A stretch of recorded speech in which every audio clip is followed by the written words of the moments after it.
अस्सलाम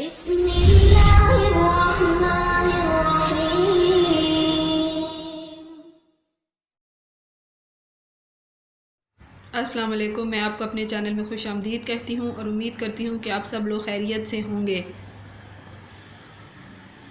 अगर आपको मेरी आज की ये वीडियो पसंद आए तो लाइक और शेयर करें और चैनल को सब्सक्राइब करना ना भूलें। आज मैं आपसे एक मज़ेदार रेसिपी शेयर करने जा रही हूँ जो कि है चावल की खीर की रेसिपी। आज मैं आपको बताऊँगी कि चावल की खीर किस तरह बनती है, उसके लिए किन किन चीज़ों की ज़रूरत होती है। रेसिपी के इंग्रेडिएंट्स हैं चावल 1/3 कप, दूध 1.5 किलो, चीनी हस्ब पसंद, पिसी हुई इलायची 3 अदद, नारियल कटा हुआ थोड़ा सा। रेसिपी की डिटेल कुछ इस तरह से है। टूटे हुए चावल धोकर 3 घंटे के लिए भिगो दें, फिर हाथों से मसल लें ताकि बारीक हो जाएं। उसी पानी में आधा गला लें या मुकम्मल गला लें, फिर उतार कर दूध शामिल कर दें और चम्मच चलाकर पकाएं।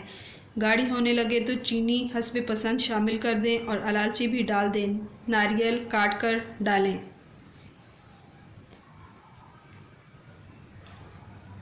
उसके बाद चीनी का पानी खुश्क होने पर उतार लें, ठंडा होने पर खाएं। चावल उबाले बगैर भी खीर पकाई जा सकती है। उसमें ये ख्याल रखें कि चावल अच्छी तरह गल जाएं, आंच तेज़ ना करें और पानी की जगह दूध ज़्यादा डालें।